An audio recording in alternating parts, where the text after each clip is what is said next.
ओम नमः शिवाय माझ्या यूट्यूब फॅमिली. कसा आहात तुम्ही? ठीक असताल? मी पण मस्त आहे, मजेत आहे. तर बघा सकाळ झालं. गुड मॉर्निंग सगळ्यांना. आणि ब्लॉगिंग सुरू. जरा उशीर झालं उठायला. आंघोळ केले आत्ताशी गार पाण्याने, बरं वाटतं असे. मग म्हटलं आता ब्लॉगिंग सुरू करा. हे बघा टॉयल पण नाही ठेवले अजून. म्हटलं आता ब्लॉगिंग सुरू करावं सकाळ सकाळचं. आणि आज जरा उठायला जरा उशीर झाले की सगळ्या गोष्टींना उशीरच होतो. आणि उन्हाळ्यात गार पाण्याने आंघोळ केलं की बरं वाटतं, जरा छान वाटतं. म्हटलं आता जरा क्रीम काहीच लावलं नाही. उठल्यावर अशी चांगलं केलं आणि पहिला ब्लॉग सुरू करावं म्हटलं. आणि उन्हाळ्यात ना खूप अशी कंटाळा येतो नाही का, असं काही करूशी नाही वाटत. आणि असं गार गार बरं वाटतं, काहीतरी खाऊशी वाटतं सारखं गार वगैरे. पण एनिवे आता नाश्त्याचं वगैरे बघते काय करायचं वगैरे. आणि नाश्त्याचं बघून वगैरे आईलाही गोळ्या घ्यायचं असतं, जरा उशीर झालं पटकन आता नाश्त्याचं करते. गाईस आता जेवण करतो. आता जेवण करायचं. दुपार झालं, कधी दुपार होतो कळत नाही. एकतर आज उशीर उठले आणि जेवण करायचं आता. आणि उशीरच झालं तसंही 2 वाजले. कारण की एक आजी आमच्यात बिशीमध्ये वगैरे नाही का, लीला आजीमध्ये मागं दाखवलं. ती बिचारी आहे ना, म्हणजे तशी ना मनाने खूप चांगली आहे ती आजी. आणि तिला लोक आहे ना गोड बोलून तिच्याकडनं इतकं पैसा घेतला ना. आणि मला इतकं वाईट वाटतं काय सांगू. माझाही मजबुरी आहे, कारण की आमचं बिशी 20 जणांचं बिशी आहे. मग ते दंड पण जे आहे ते सर्वांना लागू होतं, ते तिलाही लागू होतं सर्वांना. पण ना ती दुसऱ्यांसाठी खूप करते, म्हणजे अशी नाही का गोड बोलून तिच्याकडनं लोकांनी पैसे काढून घेतलं. आणि आता द्यायचा बारी आलं तर तिला नाही का अशी फोन उचलत नाही, आज उद्या आज उद्या अशी करून तिला इतका त्रास देतात ना, काय बोलू आता. आणि कसं बोलणार काय ना आपण. आता तिला त्यांना तेच समजून सांगितलं त्या आजीला, असं करू नका, नका देऊ कोणाला पैसे. काय आता इथं इतक्या वेळ इतकं गप्पा मारत वगैरे, गप्पा मारून गेले आता. ते सांगत होते आणून दिले पैसे त्यांनी सगळ्या बिशीचे, फक्त दंडाचा राहिले. तर काय माझं न इलाज. आता माझा नंबर असेल तर मी घेत नाही. आता दुसऱ्यांचं आहे म्हटल्यावर ते दुसरे विचारतात मला, नाही मग आम्हाला ते पाहिजे दंड म्हणून. त्यामुळे आता काय मी काहीच बोलू शकत नाही.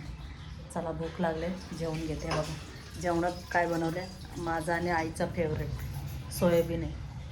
सोयाबीन आहे. आणि कसं असं आहे, निवदाचं असतं ना, ते निवदाचं तेच मी ताट, मी तेच जेवत असते. बघा चला जेवण करायला या तुम्ही पण, मी पण जेवायला बसते. हे बघा गाईस, तिला किती हसायला आले. का तर माझं आहे ना यूट्यूबवर ना 2 व्हिडिओ टाकले होते.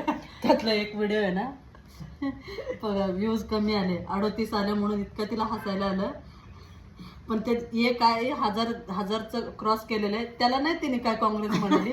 म्हणजे खरं बघा वाईटलाच लोक सपोर्ट करतात. लगेच ते कमी व्ह्यूज झाले त्याला म्हणते मला कॉंग्रॅच्युलेशन. आणि नीट बघायला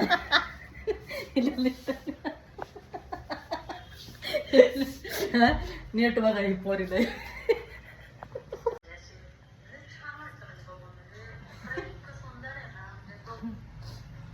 हसून घ्या अजून. ते बघा हा व्हिडिओ आहे ना. ते बघा हा व्हिडिओ बघत होती सकाळ सकाळी, आणि तरी इतका हसायला आला ना, मला म्हणते काँग्रेस. त्याला व्ह्यूज कमी आले म्हणून तिला लय हसायला आला. आनंद बघा ना, हे बघा आनंद कुठं मावे ना, ते सुद्धा झालेलं तिचं. हे गाईस, तुम्ही कधी पाव किलो माणूस बघितला का आयुष्यात? पाव किलो, लिटरली पाव किलो, एवढी एवढीशी हातपायवर. असे बोलू नाही कोणाचं शरीरावर मी नाही बोलत आहे. आणि तेच लोक इतका उडी मारतात त्यांना काय सांगू तुम्हाला. आज काय आलं, मी पेट्रोल भरायला गेले आणि म्हटलं तेच तसंच म्हटलं, जेवले होते, पेट्रोल भरावं आणि तसं तिथं म्हटलं जरा वॉकिंग करावं वगैरे, असं माझं चाललं होतं. मग पेट्रोल भरून मी अशी गेले सिग्नलला पुढं वगैरे. आणि तो तिथं पेट्रोल भरले, तिथनं तो ओव्हरटेक केलं, तिथंच मला पाडला असं तो पोरं. आणि पुढं सिग्नलला आले, तिथं पण मी थांबले, तिथंच पूर्ण अशी लागून नाही का अशी, मग मी तिथं हे झालं असतं. मग म्हटलं अरे म्हटलं आहे तर तू पाव किलो. म्हटलं किती हे करतो म्हटलं ओव्हरटेक, म्हटलं तू पड म्हटलं, मला पाडशील ना तू. मला म्हणतो तुम्ही मला पाव किलोच कसं काय बोलले. म्हटलं मी म्हटलं पाव किलो नंतर तुला काय 1 किलो बोलू का म्हटलं. तू आहेच ते पाव किलो म्हटल्यावर मी पाव किलोच बोलणार ना म्हटलं. आणि जे शिंगलाला सगळं काय असायला लागलं, त्याचा इतकं इन्सर्ट झालं ना त्याला. पण मग म्हटलं परत, मला म्हणतो हे चुकीचं बोलत आहे. मग म्हणजे बाजूलाच एक काका होते म्हणजे माझ्या मागे, त्या म्हटलं नाही नाही चूक ती दिदी नाही बोलत म्हणे, तू चुकीचं आहे म्हणे, मी मगापासून बघतो म्हणे, ती पडली असते म्हणे. मग तेव्हा त्या म्हटलं अरे तू आहेच पाव किलो म्हटल्यावर ते पाव किलोच बोलणार ना म्हणे. आणि मग ते काका म्हणतो तुला तुला नेतं का गाडीला तू नेतो हेच आम्हाला कळलं म्हणे. आणि अजून त्याला राग आलं नाही का. मग नंतर मलाही वाटलं मी काय उगाच बोलले का नाही, पण म्हटलं त्याचं चूक होतं बरं काय. पण त्यांना कसं कळत नाही, घरी त्यांचं वाढ बघत असं आई वडील. केवढं लिटरली तो पाव केला होता माहिती आहे का.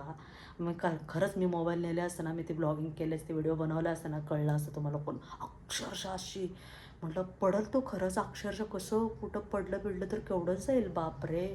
आणि लिटरली माझ्या पटकन आला तोंडात. आणि तो म्हणलं की असं बोलल्यावर पटकन येणारच ना, माझ्या तोंडात असं पटकन आलं 1/2 किलो म्हणून. आणि असं हसायला होतं, पण नाही असं नाही बोललं पाहिजे कोणाचं शरीरावर. माझं चुकलं ते बोलणं, वेगळं काहीतरी बोलणं पाहिजे, पण तोंडात तेच आलं म्हणून मी पटकन बोलले यार. चला व्हिडिओ इथंच एंड करते. व्हिडिओ आवडला असेल तर लाईक, सबस्क्राईब, कमेंट करा. भेटूया नेक्स्ट ब्लॉगमध्ये. Bye guys, good night.